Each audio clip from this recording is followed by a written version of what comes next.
तत्र जगत गुरु। हे जगत गुरु, आजकल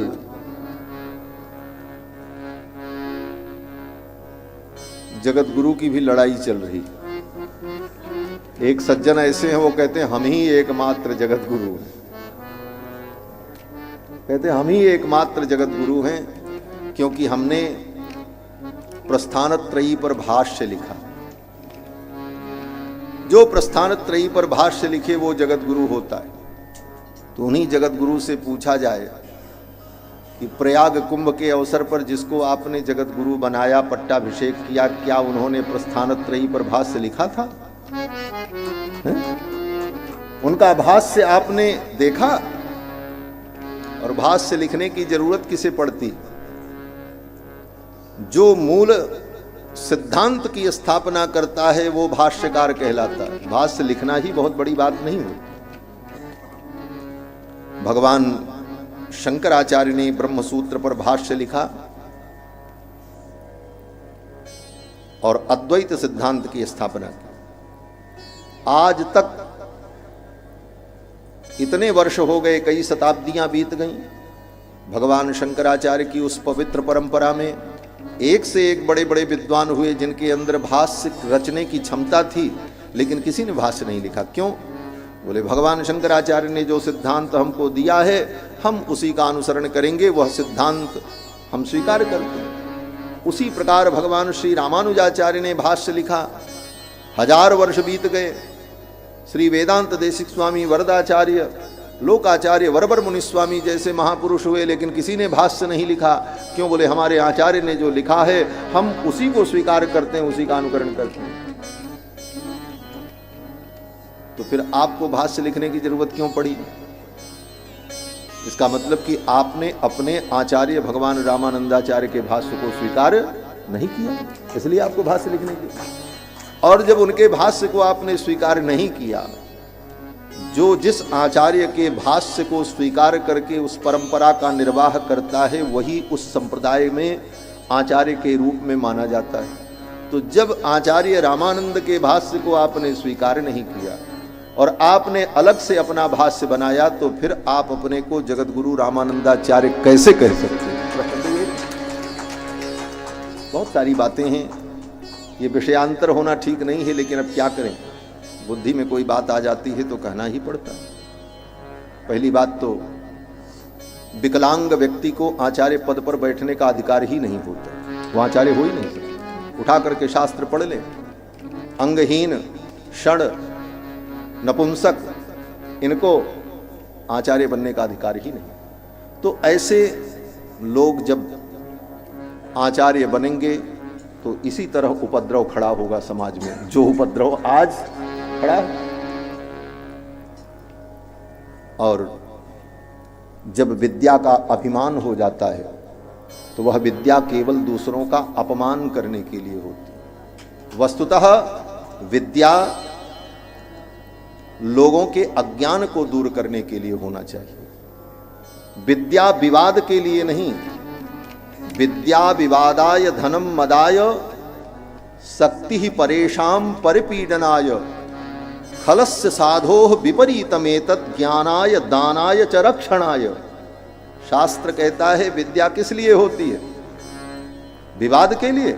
अगर विवाद के लिए विद्या है कि हम बहुत बड़े विद्वान हैं, हमारे सामने वो संस्कृत नहीं बोल सकते, हमारे सामने एक शब्द नहीं बोल सकते, बोले तो ये विद्या विवाद के लिए अगर तुम्हारे पास है तो वो विद्या खल की विद्या है। विद्या विवादाय धनम मदाय। भगवान ने आपको धन दिया है, लेकिन धन का घमंड हो जाए कि हम बहुत बड़े धनपति हैं, और दीनहीन गरीबों का तुम अपमान करते चलो अपने धन के अहंकार में, तो वो मद के लिए तुम्हारा जो धन है। विद्या विवादाय धनम मदाय शक्ति ही परेशान परिपीडनाय। और भगवान ने तुमको शक्ति दी है, तो शक्ति का मतलब ये नहीं है कि तुम दूसरे को मारते चलो, कूचते चलो, पीटते चलो, जिसको चाहो उसको ढकेलते चलो। बोले तब? बोले ये 3 लक्षण दुष्टों के। विद्या मिल जाए तो विवाद करे, धन मिल जाए तो अभिमान से मत्त होकर के ढूंढे घूमे, और शरीर में शक्ति हो तो दूसरे को दुख दे। विद्या विवादाय धनम मदाय शक्ति परेशान परिपीडनाय खलस्य, ये खल का लक्षण है, दुष्ट का लक्षण है, साधु का लक्षण। खलस्य साधो, और साधु का लक्षण क्या है? बोले ज्ञानाय दानाय चरक्षणाय। अगर विद्या दी है भगवान ने तो उस विद्या से तुम लोगों को ज्ञान दो, ज्ञानाय। दानाय, अगर धन दिया है भगवान ने तो धन का घमंड मत करो, धन का दान करो।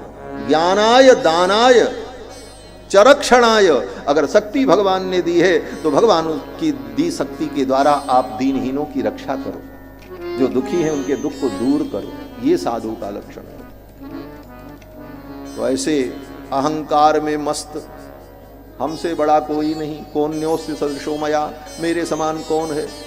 और जब कहीं किसी की बात भी आएगी तो क्या होगा? बोले वो मेरे पुत्र के समान है, वो मेरे बेटे के समान है, वो मेरे भाई के समान है, वो मेरे मित्र हैं।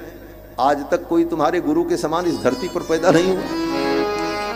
ये अहंकार है, अहंकार का ज्वलंत उदाहरण है। धर्म सम्राट करपात्री जी जैसे व्यक्ति को भी कहा कि वो हमारे मित्र। धर्म सम्राट स्वामी करपात्री जी का जब शरीर पूर्ण हुआ था, आज लगभग 44-45 वर्ष पहले, और तब वो 80-85 वर्ष की अवस्था में धर्म सम्राट जी ने शरीर त्यागा। तब आपकी अवस्था तो 25-35 साल की रही होगी, तो 85 साल व्यक्ति से तुम्हारी मित्रता थी। फर्जी बात, झूठ का बवंडर, वो हमारे मित्र थे, वो हमारे मित्र थे, वो हमारे मित्र थे। 1.5 लाख पेज मुझे याद है, 1.5 लाख पेज याद है। तो ये कहने की जरूरत नहीं है, ये दिखाने की जरूरत है करके। कोई परीक्षा ले तुम्हारी तब पता चले। तो ये सब अभिमान उचित नहीं, किसी साधु संत की आलोचना भी उचित नहीं है। उनको संस्कृत नहीं आती, मेरे सामने एक शब्द संस्कृत का बोल दें, अरे भाई संस्कृत में ही अगर सब कुछ बोलने का गौरव हो तो फिर तो बौद्धों के जितने ग्रंथ हैं वो बहुत सारे ग्रंथ संस्कृत में लिखे। हमारे श्री बरबर मुनि स्वामी जी महाराज कहते हैं कि संस्कृत के ग्रंथ में ही अगर संपूर्ण गौरव है तो फिर तो बौद्धों के ग्रंथ भी बहुत सारे संस्कृत में हैं, तो क्या उनको हम प्रमाण मान लें? और हमारे पूर्वाचार्यों के ग्रंथ लोक भाषा में, तो लोक भाषा में भी गाए गए उनके शब्द वेद तुल्य माने जाते हैं। आज भी द्राविणाम नाय का हम लोग अनुसंधान करते हैं। गोस्वामी तुलसीदास जी ने लोक भाषा में, विनय पत्रिका में और कवितावली गीतावली में भगवान के गुण को गाया, और वेद के समान हम उसका आदर करते हैं और उसका सम्मान करते हैं, नहीं? इसलिए, और ये सब क्यों है? यहां तक कि लिखा, ये कहने के लिए मुझे आज बोलना इसलिए पड़ा कि मुझे बड़ी वेदना हुई। जिस ब्रह्म सूत्र के भाष्य की वो बात करते हैं कि मैंने भाष्य लिखा, वो भाष्य क्या है सामान्य आदमी तो नहीं जान पाता, लेकिन विद्वान तो जानते हैं कि वो केवल कचड़ा है और कुछ नहीं। उस भाष्य में उन्होंने लिखा है कि शंकराचार्य, रामानुजाचार्य, वल्लभाचार्य अंधे थे। पेज मैं बताऊंगा, 149 पेज पर पढ़ लें आप जाकर के भाषण। शंकराचार्य अंधे थे, रामानुजाचार्य अंधे थे, वल्लभाचार्य अंधे थे। अंधे तो तुम हो, अंधे को सारी दुनिया अंधा दिखाई पड़ती। इतने बड़े महापुरुषों के ऊपर इतना बड़ा कटाक्ष, वो अंधे थे। इसलिए ये अभिमान पतन का हेतु होता है। सारी कीर्ति नष्ट हो जाती है जीवन में ही व्यक्ति की। इसलिए अभिमान से रहित होकर भगवान गोविंद के चरणों की भक्ति करो, भगवान के चरणों में प्रेम हो और सब में भगवत दर्शन हो। अगर सब में भगवान दिखने लग जाएंगे, सिय राम में सब जग जानी, करो प्रणाम जोर जुग पानी, तो किसका विरोध करोगे? क्यों करोगे? क्यों विरोध? हनुमान जी महाराज कहते हैं, निज प्रभु मैं देखहि जगत के हिसन करहि विरोध। निज प्रभु मैं देखहि जगत, गोस्वामी जी महाराज कहते हैं, निज प्रभु मैं देखहि जगत के हिसन करहि विरोध। इसलिए बंधुओं, इस प्रकार से भगवान के चरणों में अपने मन को लगाना चाहिए और किसी भी आचार्य, परंपरागत आचार्य की निंदा अहंकार में पड़कर करना, यह सनातन धर्म का सनातन धर्म के ह्रास का कारण बनेगा। और आज के इस युग में जब चारों तरफ से सनातन धर्म के ऊपर आक्रमण हो रहा है, बड़े बड़े विधर्मी, बड़ी बड़ी संस्थाएं विदेशों से धन ला करके भारतवर्ष में अपने अपने मत और पंथ के प्रचार के लिए प्रयत्नशील हैं, और चारों तरफ से सनातन धर्म के ऊपर आक्रमण हो रहा है। ऐसी परिस्थिति में सभी सनातन धर्मावलंबी आचार्यों को अपने व्यक्तिगत ईर्ष्या द्वेष से ऊपर उठकर सामूहिक रूप से मिलकर के सनातन धर्म की रक्षा का प्रयत्न करना, जिससे समाज में एक संदेश, अच्छा संदेश जाए, जिससे समाज का कल्याण हो, राष्ट्र का कल्याण हो। मैं निवेदन कर रहा था, कुंती ने कहा, हे भगवान आप कृपा करो, विपदः सन्तु नः सस्वत् तत्र तत्र जगत गुरु। ये जगत गुरु पे ही जगत गुरु की बात आ गई है? कहते हैं कि एकमात्र हम ही जगत गुरु। अब जगत गुरु शब्द का दो अर्थ होता है, थोड़ी बात और भी कह दें। अब जो कह रहे हैं तो काहे को छोड़ना, थोड़ी बात कह दें। जगत गुरु शब्द का दो अर्थ होता है। जो जगत में पूज्य हो, जगत में वंदनीय हो, उसको कहते हैं जगत गुरु, और जो जगत का स्वामी हो उसको भी कहते हैं जगत गुरु। तो भगवान के लिए जो जगत गुरु शब्द का प्रयोग होता है वह दोनों अर्थ में होता है। भगवान जगत पूज्य हैं और जगत के स्वामी। कृष्णम वंदे जगत गुरु, जगत गुरुम च शाश्वतम तुरीयमेव केवलम। लेकिन भगवान के अतिरिक्त अगर कोई जगत गुरु है तो वह जगत में पूज्य है, वंदनीय है, इस दृष्टि से वो जगत गुरु है। और जो दूसरा अर्थ है जगत के स्वामी के रूप में, बोले वो अर्थ अगर मानो तो फिर वो माया के कारण है। वो माया के कारण अपने को जगत का स्वामी मान रहा है। ब्रह्मा जी ने आगे कहा है भागवत में, यन मायया दुर्जयया माम ब्रुवंति जगत गुरुम। ब्रह्मा जी अपने पुत्र नारद से कहते हैं, नारद जो भगवान की माया से मोहित हैं वो मुझको ही जगत गुरु मान लेते हैं कि सारे जगत का स्वामी मैं हूं। तो भगवान की माया से मोहित प्राणी किसी को जगत गुरु मान ले, लेकिन वहां जो जगत गुरुत्व है वो जगत कारणत्व के रूप में, जगत के नियामकत्व के रूप में अनुभव किया जाता है। और जगत पूज्य की जहां बात आती है तो जगत में कोई भी श्रेष्ठ है, संत है, महापुरुष है, वंदनीय है तो वो जगत गुरु है। जगत में उसकी पूज्यता विद्यमान है, जगत में उसकी प्रतिष्ठा है। और ब्राह्मण तो ब्राह्मणो जायमानो ही पृथिव्याम अधिजायते।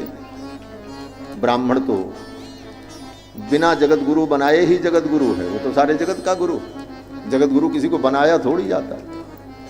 मनु जी महाराज मनुस्मृति में कहते हैं कि एतद् देश प्रसूतस्य सकाशाद अग्रजन्मनः स्वम स्वम चरित्रम शिक्षेरन पृथिव्याम सर्वमानवा। पृथ्वी के सभी मानव भारतवर्ष में उत्पन्न होने वाले, आर्यावर्त में उत्पन्न होने वाले जो अग्रजन्मा हैं, उन अग्रजन्मा ब्राह्मणों के द्वारा विश्व के सभी प्राणी, सभी मनुष्य अपने अपने धर्म का ज्ञान प्राप्त करें, शिक्षा प्राप्त करें। ये मनु जी ने कहा, स्वम स्वम चरित्रम शिक्षेरन पृथिव्याम सर्वमानवाः। पृथ्वी के सभी मानव अपने अपने धर्म की शिक्षा प्राप्त करें। तो जो सबको शिक्षा दे वही तो जगत गुरु है।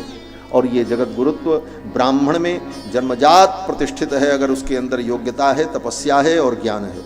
इसके लिए अलग से कोई उपाधि और किसी प्रमाण पत्र की आवश्यकता ही नहीं होती। तो बंधुओं, कुंती ने कहा कि भवतो दर्शनम यत् स्यात् अपुनर्भव दर्शनम। हे भगवान, हमको तो आप विपत्ति दे दो। भगवान ने कहा, क्यों? दुनिया में सभी भक्त संपत्ति मांगते हैं और आप विपत्ति मांग रही हो। कुंती बुआ ने कहा, विपत्ति में ही आपका दर्शन होता है। भवतो दर्शनम यत् स्यात्, आपका दर्शन कब होता है? बुलाओ बड़े बड़े विद्वानों को, व्याकरणाचार्य, वेदांताचार्य, न्यायाचार्य, सांख्य योग के आचार्य, बड़े बड़े ज्ञानियों को बुलाओ और इनसे पूछो कि आपके दर्शन की योग्यता कब आती है। आपके दर्शन की योग्यता जीव को कब मिलती है? आपका दर्शन कब होता है? तो ये सब बड़े बड़े विद्वान कहेंगे कि जब तक जीवन में विपत्ति नहीं आएगी तब तक भगवान का दर्शन नहीं होता।